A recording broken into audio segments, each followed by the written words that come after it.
दोस्तों byte code क्या होता है, बाइट कोड जावा में इंपॉर्टेंट क्यों है, और जावा में अगर आपको बाइट कोड के बारे में नहीं पता है तो आपको इंटरव्यूज में काफी प्रॉब्लम्स आ सकती है। हम सभी जानते हैं कि जावा में प्रोग्राम को जो रन करता है वो होता है JVM, जावा वर्चुअल मशीन।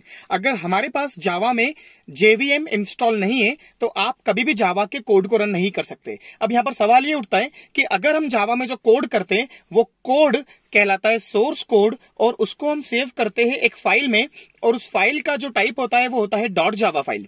दोस्तों ये जो हमारा कोड होता है, ये कोड सबसे पहले पास होता है कंपाइलर के पास, और कंपाइलर इस कोड को कन्वर्ट करता है एक बाइट कोड में, और वो बाइट कोड जिस फाइल में रखा होता है उसे हम कहते हैं .class फाइल।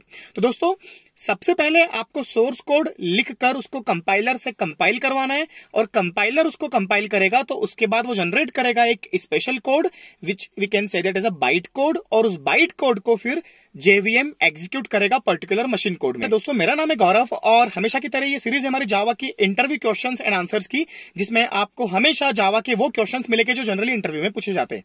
अब दोस्तों कई लोग ये भी पूछते हैं कि बाइट कोड ही जावा में क्यों होता है। मतलब C और C++ में ऐसा होता था कि हमारा जो कोड है वो इंटरनली मशीन कोड में कन्वर्ट होता था और डायरेक्टली वो मशीन एग्जीक्यूट करती थी। बट जावा में क्या होता है कि पहले हमारा लिखा हुआ कोड कन्वर्ट होता है बाइट कोड में, फिर बाइट कोड कन्वर्ट करता है JVM मशीन कोड में। तो यहां पर आप ये कह सकते हैं कि बाइट कोड एक तरह का इंटरमीडिएट कोड है, और वो इंटरमीडिएट कोड को रन करने के लिए आपके पास क्या होना चाहिए, JVM, जावा वर्चुअल मशीन। अब देखिए, आप लोगों ने कई बार सुना होगा कि जावा एक प्लेटफॉर्म इंडिपेंडेंट लैंग्वेज है। प्लेटफॉर्म का मतलब होता है ऑपरेटिंग सिस्टम, इंडिपेंडेंट का मतलब होता है कि वो किसी एक ऑपरेटिंग सिस्टम पे डिपेंड नहीं है। दोस्तों इसका मतलब ये होता है कि जैसे फॉर एग्जांपल आपके लैपटॉप पर या कंप्यूटर पर विंडोज है, अब आपने विंडोज के ऑपरेटिंग सिस्टम पे या विंडोज के प्लेटफॉर्म पे जब जावा का सोर्स कोड कंपाइल किया तो आपको मिलेगा बाइट कोड। अब दोस्तों इस बाइट कोड के साथ एक बहुत बड़ा एडवांटेज है कि इस बाइट कोड को अगर आपको रन करना है तो आपको विंडोज की जरूरत नहीं है या आपको किसी और की जरूरत नहीं है, आपको जरूरत है JVM मतलब जावा वर्चुअल मशीन की। तो ऐसा कहा जाता है, और आप जब जावा सीखोगे तो आपने अगर जावा सीखा होगा तो आप समझ पा रहे हो कि जावा में कई बार ऐसा होता है कि जो बाइट कोड होता है उसको रन करने के लिए हमें चाहिए JVM, और वो JVM चाहे एप्पल मैक पर हो या यूनिक्स लाइनक्स पे हो या उबंटू पे हो। इसका मतलब किसी भी अदर ऑपरेटिंग सिस्टम पर अगर आपको जावा का बाइट कोड रन करना है तो आपको ऑपरेटिंग सिस्टम पे डिपेंडेंसी जरूरत नहीं है कि वो विंडोज से आया है, वो विंडोज से आए, एप्पल से आए या यूनिक्स से आए, आपको रन करने के लिए क्या चाहिए, जावा वर्चुअल मशीन। इसी कारण से हम लोग कहते हैं कि जावा एक प्लेटफॉर्म इंडिपेंडेंट लैंग्वेज है, बिकॉज कि जावा में जो कोड होता है कंपाइल होने के बाद बाइट कोड, उसको हम किसी भी अदर ऑपरेटिंग सिस्टम पे एग्जीक्यूट कर सकते हैं, और इसमें एक डिपेंडेंसी खत्म हो जाती है कि अगर आपने विंडोज पे जावा का प्रोग्राम कंपाइल किया है तो आपको उसको रन करने के लिए भी विंडोज की जरूरत पड़ेगी। इसी को हम कहते हैं प्लेटफॉर्म इंडिपेंडेंसी। तो दोस्तों अगर आपसे कोई पूछता है कि Java is a platform independent language, Java एक प्लेटफॉर्म इंडिपेंडेंट लैंग्वेज है, क्यों, बिकॉज ऑफ बाइट कोड।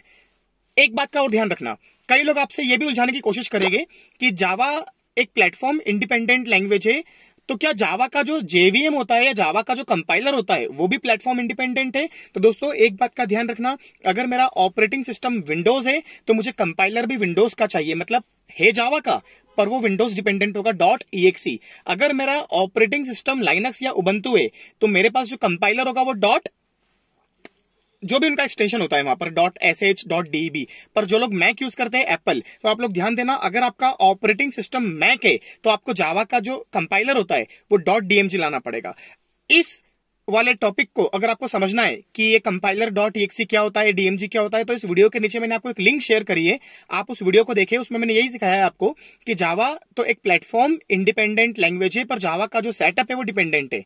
तो फिर सवाल ये उठता है कि इंडिपेंडेंट कौन है और डिपेंडेंट कौन है। तो दोस्तों इंडिपेंडेंट है वो कोड जो होता है बाइट कोड, जो किसी भी अदर OS पर चल सकता है, और डिपेंडेंट है वो सेटअप जिसको हम कई बार JDK भी कहते हैं, जावा डेवलपमेंट किट। इसका मतलब अगर आपके पास विंडोज है तो आपको JDK विंडोज का चाहिए, पर वो विंडोज पर रहकर भी बाइट कोड बनाएगा। अगर आपके पास मैक है एप्पल तो आपको JDK एप्पल का चाहिए, मतलब जावा डेवलपमेंट किट आपको एप्पल पे इंस्टॉल करना पड़ेगा, पर वो JDK एप्पल पर रहने के बाद भी बाइट कोड बनाएगा। तो जावा का जो पूरा सेटअप है वो डिपेंडेंट है, पर जावा से जो जनरेट होने वाला कोड होता है बाइट कोड वो होता है इंडिपेंडेंट। दोस्तों मैं उम्मीद करता हूं कि इस पूरे वीडियो में आपको यह समझ में आ चुका होगा कि जावा में बाइट कोड क्या होता है, बाइट कोड कोड इंडिपेंडेंट क्यों है, जावा प्लेटफॉर्म इंडिपेंडेंट है बिकॉज ऑफ बाइट कोड, और ये जो बाइट कोड होता है ये कौन सी फाइल में होता है, डॉट क्लास फाइल में, और हम जो बनाते हैं वो होती है डॉट जावा फाइल, जिसको हम कहते हैं सोर्स कोड। आज के लिए इतना ही। वीडियो में नीचे आप चेक करें, डिस्क्रिप्शन में आपको एक अलग लिंक मिलेगी जो मैंने बताया आपको जेडीके जावा डिपेंडेंट वाली, और थोड़ा सा टाइम निकाल के वीडियो को लाइक करें और प्लीज कमेंट ड्रॉप करें ताकि और भी लोगों तक ये वीडियो पहुंचेगा, और आपके लिए मैं और कई सारे वीडियोस बनाऊंगा इस तरह के। और सब्सक्राइब कर लीजिए अगर आपने नहीं किया हो तो, ताकि आने वाले सारे नोटिफिकेशंस आपको इस तरह से मिलते रहे। दोस्तों जावा बहुत अच्छी लैंग्वेज है, जावा में पैकेज बहुत अच्छे मिलते हैं, जावा में बहुत अच्छा करियर है। अगर आपने 1 ईयर या 2 ईयर थोड़ा सा स्ट्रगल कर लिया तो जावा में आपको वो पैकेज और वो कंपनीज मिल सकती है जो आपको किसी अदर लैंग्वेज में नहीं मिल सकती है। आज के लिए इतना ही, आगे फिर मिलेंगे एक नई वीडियो के साथ। Thank you so much.